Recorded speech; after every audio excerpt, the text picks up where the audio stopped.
जो ईवीएम के अंदर है वो असली वोट ही नहीं है। वोट कौन सा है? जो वीवीपैट वाला वोट होता है। इलेक्शन कमीशन क्या कह रहा है, बेईमानी भरा जवाब क्या है कि हाँ, ये चोरी करने का जो सवाल है उसके बारे में हमारा जवाब ये है कि हम इसकी कोई भी जानकारी आपको नहीं देंगे, हमने ये कोर्ट को दे रखी है और वो आपको नहीं बताएंगे जनता को। राहुल जी क्या कह रहे हैं कि ईवीएम से ही मोदी जी चुनाव जीतेंगे, तो यही अखिलेश जी ने भी कहा है। ईवीएम का मुद्दा अखिलेश जी ने, मायावती जी ने, ममता जी ने, डीएम के लोगों ने, शरद पवार जी ने, फारूक अब्दुल्ला जी ने, मैं जिस भी आरएसएस और बीजेपी के खिलाफ पार्टी का नाम लूं उसने भी उठाया और बीजेपी के लोगों ने भी उठाया पहले। नमस्कार, मैं ब्यूटी गिरी और आप देख रहे हैं नेशनल दस्तक। लोकसभा चुनाव के ऐलान के साथ ईवीएम का मुद्दा तो पहले से ही गर्म था, लेकिन अब और गर्म हो गया। और इस वक्त हमारे साथ बातचीत करने के लिए मौजूद है ईवीएम के सबसे ज्यादा आवाज उठाने वाले और सुप्रीम कोर्ट के सीनियर एडवोकेट महमूद प्राचा। सर, सबसे पहले सवाल ये है कि तमाम ऐसी खारिज हो गई हैं, ईवीएम के खिलाफ जो याचिकाएं थी वो खारिज हो गई हैं, लेकिन कुछ और भी उस पर बातें निकल कर आ रही हैं। कहा यह भी गया कि पुख्ता सबूत ना होने के कारण ये खारिज की गई और एक याचिकाकर्ता पर जुर्माना भी लगी है। तो पूरी सच्चाई बताइए, क्या कुछ है? देखिए, आज जो हमने आपको प्रेस कॉन्फ्रेंस में बुलाया था वो हाथरस की बच्ची के केस को करने वाली विक्टिम की फैमिली जो थी उनके वकील ने भारतीय जनता पार्टी ज्वाइन कर ली थी, इसीलिए बुलाया था ना कि अगर केस ही जिस वकील को जिस पक्ष को रखना है वही अगर ईमानदारी से नहीं लड़ेगा तो क्या होता है। तो बहुत सारी पिटीशंस जो आधी अधूरी कच्ची पक्की डाली गई हैं, वो बहुत सारी चीज़ों में हमने ऐसे भी देखा है कि कई पिटीशंस आरएसएस और बीजेपी खुद ही डलवा लेती है बहुत सारे इश्यूज पे ताकि वो डिसमिस हो जाएं, और जो अच्छी पिटीशंस और मजबूत पिटीशंस लोग डालना चाहते हैं उसमें भी नुकसान हो। लेकिन खुशखबरी ये है, अब मैं आपको बताता हूँ कानूनी पोजीशंस। खुशखबरी ये है साफ साफ कि जो मेन पिटीशंस है जिसमें एडीआर है और प्रशांत भूषण साहब जिसमें बहस कर रहे हैं वो अभी सुनवाई पे आनी थी, कल उसकी डेट थी, लेकिन अदालत ने उसकी डेट लगा दी है, शायद मार्च में 3 तारीख, अप्रैल में 3 तारीख लगाई। तो अभी, और दूसरी महत्वपूर्ण बात यह है कि देश में सुप्रीम कोर्ट ने कोई एक भी जजमेंट ऐसी पास नहीं की है आज तक कि चुनाव जो है वो ईवीएम से ही होना चाहिए। ऐसी कोई जजमेंट आज तक नहीं है सुप्रीम कोर्ट की, ऐसी कोई जजमेंट नहीं है सुप्रीम कोर्ट की भारत के या किसी भी कोर्ट की कि चुनाव मतपत्र से नहीं होने चाहिए। लेकिन सुप्रीम कोर्ट ये भी तो कह रहा है कि ये ईवीएम बैन करने की मांग बेतुका है, सिर्फ पब्लिसिटी स्टंट है। देखिए, वो सुप्रीम कोर्ट क्या कहता है, जो नहीं, ईवीएम बैन करने की मांग नहीं, ये पिटीशंस डालना पब्लिसिटी स्टंट है। और वो जो 19 लाख जो चोरी हुई मशीनें थी उसके बारे में टिप्पणी की है कि ये 19 लाख मशीनों के बारे में पिटीशन डालना एक तरीके से पब्लिक स्टंट है, क्योंकि उसकी एक कानूनी कार्रवाई ऑलरेडी पेंडिंग है, मुंबई हाई कोर्ट में भी पेंडिंग है। और दूसरा, अगर कोई मशीनें चोरी हुई हैं तो सिर्फ इलेक्शन कमीशन अगर वो बेईमानी कर रहा है, क्योंकि फ्रीक्वेंटली आस्क्ड क्वेश्चन जो है उनका क्वेश्चन नंबर 71, उसमें इलेक्शन कमीशन क्या कह रहा है, बेईमानी भरा जवाब क्या है कि हाँ, ये चोरी करने का जो सवाल है उसके बारे में हमारा जवाब ये है कि हम इसकी कोई भी जानकारी आपको नहीं देंगे, हमने ये कोर्ट को दे रखी है और वो आपको नहीं बताएंगे जनता को। तो ये इस पिटीशन को सुप्रीम कोर्ट ने इसलिए डिसमिस किया होगा, मैं अंदाज़ा ही लगा सकता हूँ कि आप पुलिस स्टेशन में जाके एफआईआर कराओ ना, चुनाव आयोग के ऊपर क्यों निर्भर हो आप। 21-20 लाख मशीनें चोरी हो गई, आप पुलिस स्टेशन में एफआईआर दर्ज कराओ, जाके चुनाव आयोग के सभी लोगों को अरेस्ट कराओ, जेल में भेजो। सुप्रीम कोर्ट में सीधे नहीं जाना चाहिए, पहले अगर पुलिस के पास जाना है, उसके बाद मजिस्ट्रेट की अदालत में, फिर सेशन कोर्ट, फिर हाई कोर्ट, फिर सुप्रीम कोर्ट जाना। तो बहुत सारी पिटीशंस इस वजह से भी डिसमिस हुई हैं क्योंकि लोग अपनी पब्लिसिटी के लिए बहुत सारी पिटीशंस डाल देते हैं, तो वो सुप्रीम कोर्ट ने ये कहा। अब तीसरी बात मैं आपको महत्वपूर्ण बता रहा हूँ कि कानून भारत का, मैंने 2 बातें बताई महत्वपूर्ण आपको, कोई जजमेंट ऐसी नहीं है कि ईवीएम से ही चुनाव होना चाहिए, ऐसी कोई जजमेंट नहीं है। पेपर बैलेट से चुनाव नहीं होना चाहिए, ऐसी कोई जजमेंट नहीं है। ऐसी कोई जजमेंट नहीं है कि पेपर बैलेट से चुनाव सुरक्षित नहीं है। ऐसी कोई जजमेंट नहीं है जो ये कहती हो कि ईवीएम से चुनाव कराना या ज़्यादा सुरक्षित है पेपर बैलेट से। हालांकि ऐसी जजमेंट्स हैं कि पेपर बैलेट से चुनाव कराना ज़्यादा सुरक्षित है ईवीएम के मुकाबले में। ये जजमेंट है जो सुब्रमण्यम स्वामी साहब की भी है।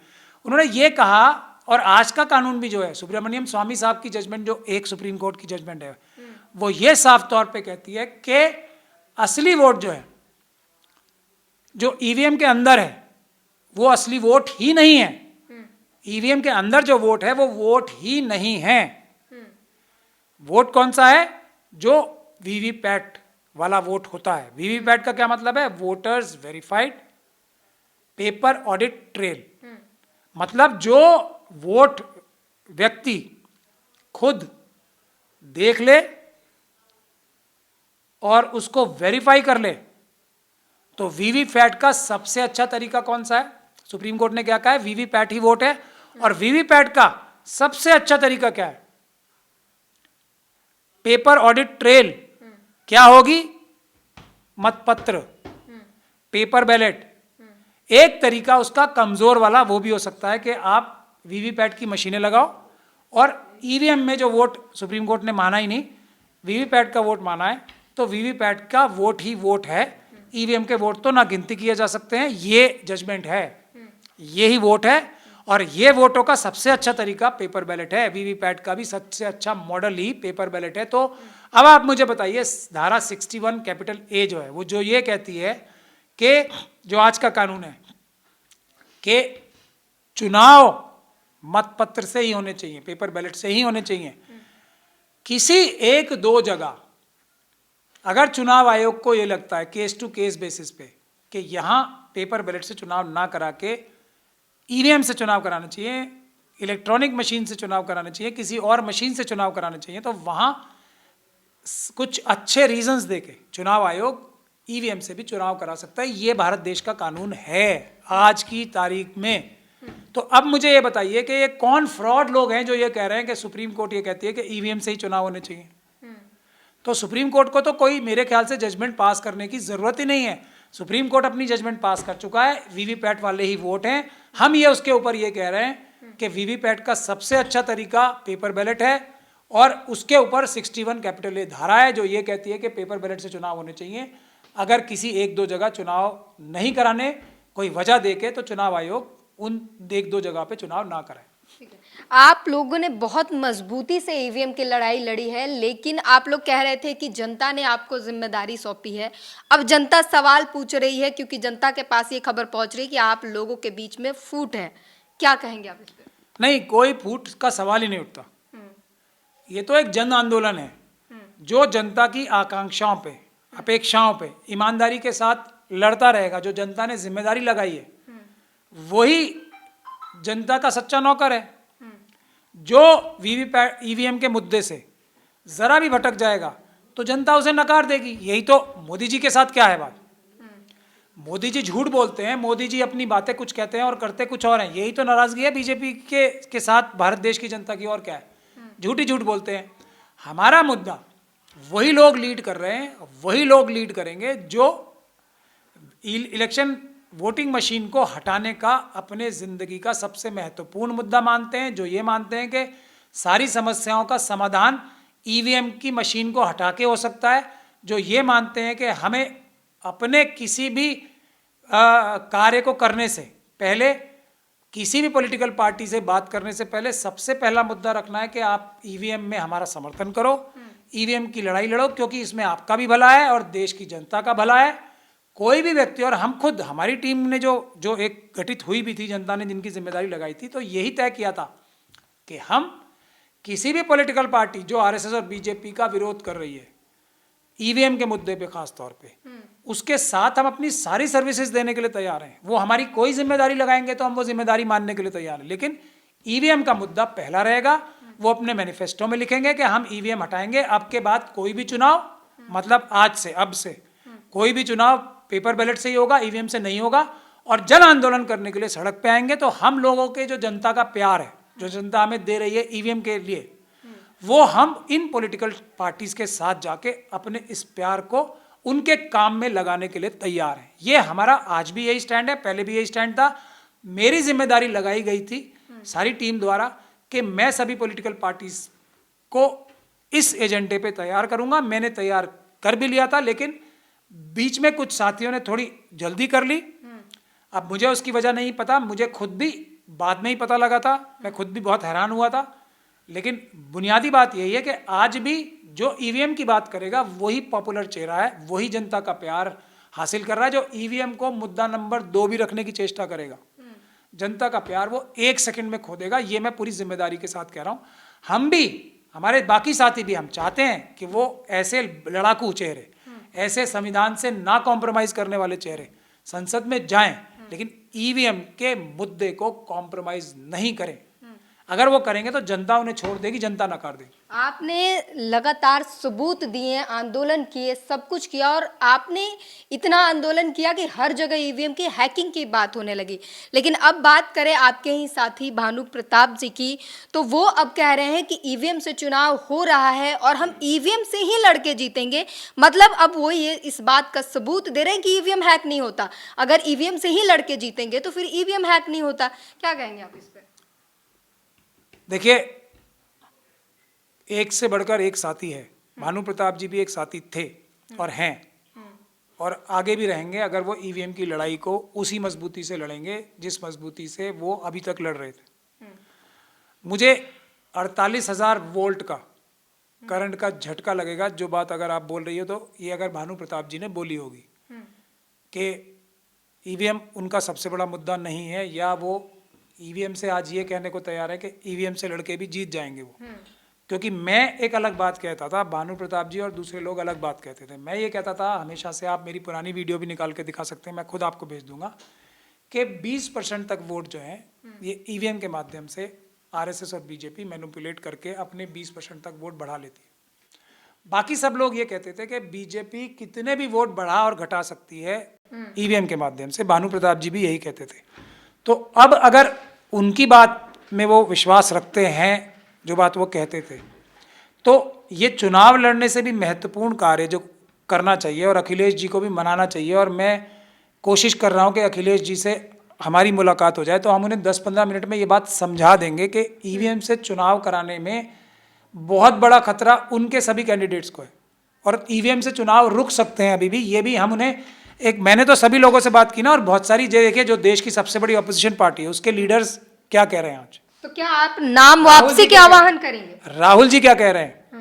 राहुल जी क्या कह रहे हैं कि ईवीएम से ही मोदी जी चुनाव जीतेंगे। तो यही अखिलेश जी ने भी कहा है। ईवीएम का मुद्दा अखिलेश जी ने, मायावती जी ने, ममता जी ने, डीएम के लोगों ने, शरद पवार जी ने, फारूक अब्दुल्ला जी ने, मैं जिस भी आरएसएस और बीजेपी के खिलाफ पार्टी का नाम लूं उसने भी उठाया, और बीजेपी के लोगों ने भी उठाया पहले। तो बुनियादी बात अब भी वही है, हम अभी भी अपनी जी जान लगा के इस काम पे लगे हुए हैं और हमें सफलताएं मिल रही हैं। राहुल जी का बयान और दिग्विजय सिंह जी का हमारे साथ आंदोलन में आना सुप्रीम कोर्ट में, क्योंकि पार्टी ने उनकी ड्यूटी लगाई है और वो सभी पार्टियों से बात करने की भी जिम्मेदारी उनकी लगाई है। ये इस बात का सबसे बड़ा सबूत है कि ईवीएम की लड़ाई हम जीत रहे हैं अभी भी। तो भानु जी भी को बहुत बड़ा फायदा होगा अगर हम ईवीएम की लड़ाई जीत जाते हैं, तो भानु जी के चुनाव में भी बहुत फायदा होगा इससे हमारे हिसाब से 20% का। और भानु जी की बात सही है तो फिर तो 100% फायदा होगा। वो तो जीत ही नहीं सकते, कोई भी चुनाव नहीं जीत सकता अगर भानु जी की बात सच हुई, क्योंकि बीजेपी तो किसी को भी हरा दे फिर। तो हम लोग ताकत लगा रहे हैं, भानु जी को भी हम फायदा पहुंचाएंगे, सपा को भी फायदा पहुंचाएंगे, बसपा को भी, सब बीजेपी की अपोजिशन पार्टीज को हम फायदा पहुंचाएंगे। हमारी दूसरी सर्विसेज भी अवेलेबल है, हम जी जान लगा देंगे आरएसएस और बीजेपी को रोकने के लिए, क्योंकि वो संविधान के खिलाफ है, वो हमारे देश के खिलाफ है, वो देश के टुकड़े करना चाहते हैं। यही हमारी उनसे विरोध है। कल को अगर वो संविधान को मानने लगे दिल से तो हमारा इतना विरोध उनसे भी नहीं रह जाएगा। अच्छा, लोग शुरुआती दौर में आप लोगों पर यह भी सवाल उठा था कि आप लोग सिर्फ राजनीति कर रहे हैं, ईवीएम का नाम लेकर पार्टी से तैयारी कर रहे हैं कहीं से ना कहीं से टिकट की। अब जब भानु प्रताप जी को मिल गया है टिकट तो जनता को यह भरोसा हो गया है कि हाँ राजनीति कर रहे थे, और अब आप पर सवाल उठ रहे हैं कि आप कौन सी पार्टी से कहां से टिकट लेने वाले हैं, या फिर आप सीधे राज्यसभा की तैयारी कर रहे हैं। अब देखिए, ये मुझे अपने मुंह से अपनी तारीफ नहीं करनी चाहिए। मुझे कोई भी पॉलिटिकल पार्टी मैं चाहूँ तो कहीं भी अप्लाई करके, इतना मुझे जनता का प्यार है, मैं अप्लाई करके ले सकता हूँ। लेकिन मुद्दा वही है, लेके होगा क्या?